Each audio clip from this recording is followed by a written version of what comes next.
Good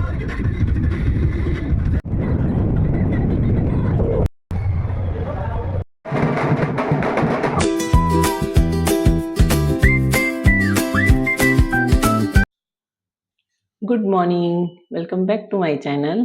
तुमचं माझ्या चॅनलवर खूप खूप स्वागत आहे. आणि आज मी लवकर उठली. तसं तर रोजच लवकर उठते, शाळा वगैरे असते. पण आज थोडी 1 तास अगोदर उठली. 4:45ला उठली. तर आता माझी झाली अंघोळ वगैरे. तर आता अरुणूच्या डब्याची तयारी करते. आणि आज लवकर याच्यासाठी उठली, की कारण आज आम्हाला जायचंय लग्नाला. जी माझी भाची तिचं लग्न आहे. पण लग्न थोडंसं बाहेर आहे, बाहेरगावी रावेरला आहे. तर इथून लवकरच निघावं लागेल. 2 तास लागतात तरी जळगावहून रावेरला. तर अर्णवच्या शाळेची तयारी मला करायची. विहानने जाते स्कूलला. अर्णवही करते आणि तुमच्याशी गप्पा मारते. चला तर मग ब्लॉगला सुरुवात करूया. मी अंघोळीला जायच्या आधी कणिक भिजवून ठेवली होती. कारण म्हटलं उशीर होऊन जाईल. तर मी कणिक भिजवते आणि पोळ्याच करते आता. आणि त्यात एक वर्कर पण आहे, तर त्याच्यासाठी करून जावं लागेल. तर इथे मी पटापट दोघांसाठी पोळ्या करून घेतल्या होत्या. अर्णवला टिफिनसाठी वेगळी केली होती आणि जेवणाला दोघांच्या वेगळ्या केल्या होत्या. आणि पोळ्या करून झाल्यानंतर तोपर्यंत मी देवपूजा वगैरे करून घेतली होती. अर्णवची तयारी बाकी होती, तर म्हटलं चला आपण देवपूजा वगैरे करून घेऊ. नंतर मी देवपूजा केली आणि त्यानंतर मग पहिले अर्णवला स्कूलमध्ये सोडायला गेली. घ्यायला बेकरीतला मुलगा जाणार होता, तर त्याला सांगितलं होतं की तू घेऊन ये म्हणून. तिकडून आल्यानंतर मीही घेतलं होतं थंड दूध. असं तर मी काही घेत नाही रोज, पण आज लवकर उठली होती आणि ॲसिडिटी मग मला जास्त वाढून जाते आणि मग त्याच्यासाठीच मी थंड दूध घेतलं होतं, म्हणजे जेणेकरून त्रास नाही होणार आपल्याला.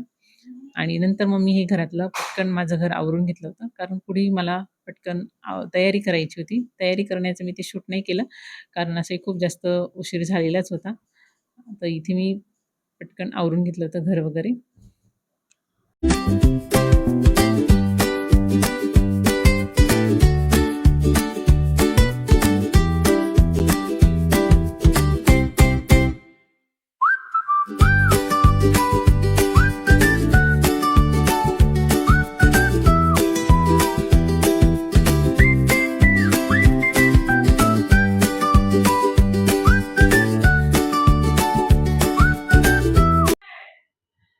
Hello guys. तर आता आमचे नाश्ते वगैरे झालेले आहे आणि आता दुकानातले काका येतील. म्हणजे 9 वाजले, नाही 9:15 झालेले.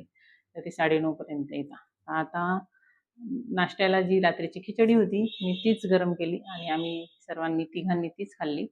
आता माझे जे भांडी वगैरे आहे ते मी घासून घेते आणि त्याच्यानंतर मग मी तयारीला लागते. तोपर्यंत दुकानातले काकाही येतील. बेकरीतला जो मुलगा आहे त्याच्यासाठी मी हे केलं, काय म्हणतात, पोळ्या वगैरे करून ठेवल्या. आर्णव आणि तोय आल्यावर ते आर्णव आल्यावर भाजी वगैरे घेऊन येईल आणि ते मग त्यांचं जेवणाचं तर होऊन जाईल. आता मी माझं जे बाकीची कामं राहिलेली ती आवरून घेते आणि तयारीला लागते.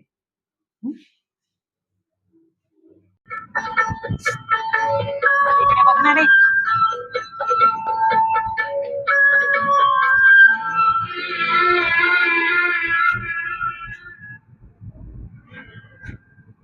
हमें तुमसे प्यार कितना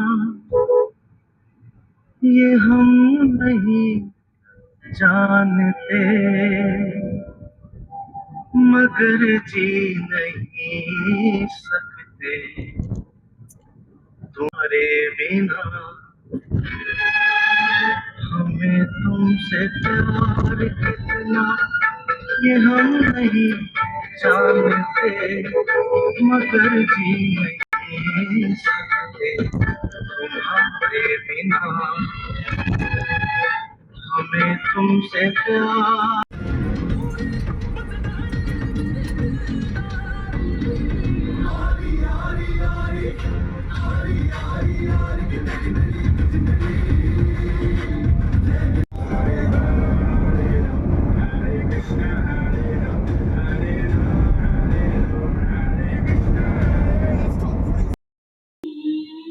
वातावरण खूपच छान होतं. पाऊस वगैरे तर नव्हता, पण आभाळ होतं. तर छान वाटत होतं आणि असे आपण खूप दिवसांनी बाहेर पडतो तर मस्त मज्जा येते. इथे माझं पिल्लू झोपून गेलं होतं. गाडीत बसत नाही की काय माहिती, त्याला लगेच झोप यायला लागते. थोड्या वेळ बसला आणि मग झोपून गेला. तर आम्ही रावेरच्या रस्त्याला निघालो होतो आणि हे होतं भुसावळ.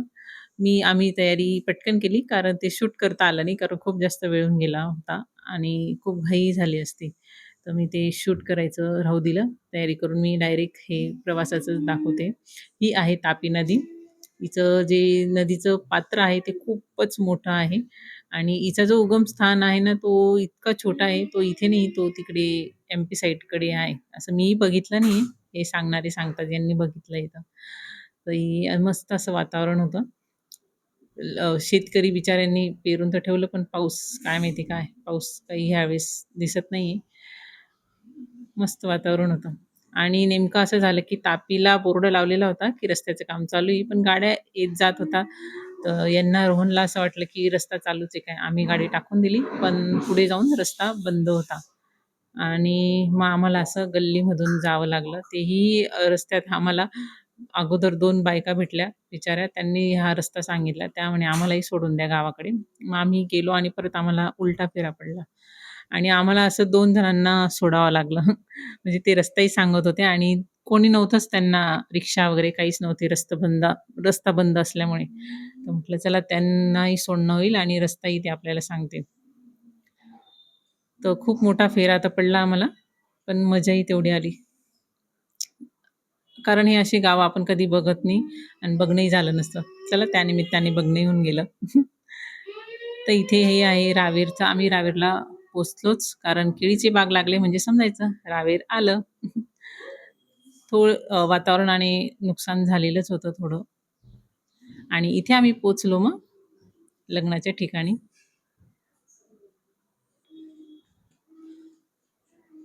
इथे पोहोचल्यानंतर पहिले मी हॉलमध्ये गेलो आम्ही आणि तिथे सर्वांना भेटलं. तेही मी शूट केलं नाही कारण जास्त काही लोकं नव्हते. अ, भेटलो सर्वात अगोदर तर मी दिशाला भेटली. मस्त अशी मिठी मारली तिला. तिला खूप जास्त आनंद झाला आम्ही गेलो तर.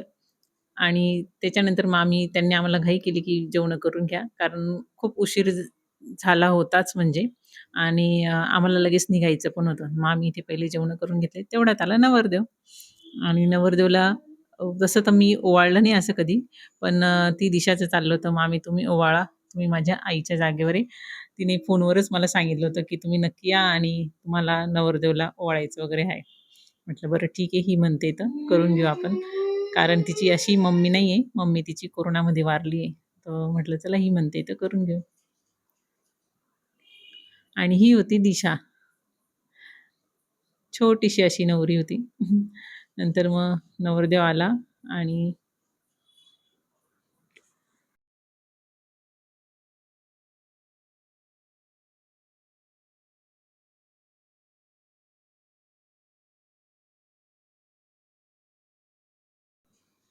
लग्न खूप छान झालं. शॉर्टकटमध्ये केलं. मस्त झालं. दिशा खूपच छान दिसत होती, गोड अगदी. तर हे आहे दिशाचेच घरमालक, जे जळगावला निघत होते जायला. ते येताना बसनेच आले आणि जातानाही जात होते. आम्हीच त्यांना म्हटलो, की "आमच्यासोबत चला." असंही गाडीमध्ये आम्ही 3 आहे, तर तुम्ही दोघंही येऊन जा आमच्यासोबत. तर ते मग आमच्यासोबत आले. बघा आम्हाला जातानाही कोणी नाही तर कोणी भेटलं आणि येतानाही भेटलं. आणि घरी आली. घरी आल्यानंतर मी असं पटकन आवरून घेतलं. जेही पसारा होता तो तुम्हाला दिसलाच. आवरून गेली तरी पसारा होता घरात. तर इकडे हे दोघं अभ्यासाला बसले आणि मी बाकीचं सर्व आवरून घेतलं होतं माझं.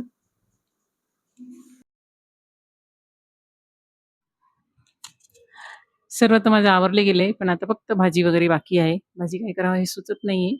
पण बघू काहीतरी जुगाड तर करावाच लागेल. मला तर भूक नाही, पण बाकीच्यांसाठी तर करावंच लागेल. अर्णव आहे, विहान आहे आणि विक्रीतला मुलगा आहे. त्यांना तर भाजी पोळीशिवाय होत नाही. खिचडी, पोळ्या वगैरे सर्व झाले. आवरूनही थोडंसं झालंय. बाकी जे आहे ते जेवणानंतर आवरावंच लागेल परत एकदा. आपलं असंच चालतं. आणि तिकडनं आलो. आल्यावर थोडं फ्रेश वगैरे झाली. कॉफी वगैरे पिली मस्तपैकी अशी मस्त. तर चला तर मग हा ब्लॉग मी इथेच थांबवते आणि मला खूप जास्त झोप येते आता. दिसतच असेल कारण सकाळी आज मी लवकर उठली, तर लवकर झोपायचे. पण लवकर झोपणं काही होणार नाही. दुकान नाही का ते काका आता जायची वेळ झाली. आर्णव आता होमवर्क अभ्यास करतोय. दुकानात मला आज दुकान मी लवकर बंद करून घेईन. लवकर म्हणजे तरी 9:30 होतील मला दुकान बंद करायला आणि दुकान बंद करून झाल्यावर मग लवकरात लवकर झोपेल. आणि तर हा ब्लॉग मी इथेच थांबवते. चला तर भेटू नेक्स्ट ब्लॉगमध्ये. बाय. Good night.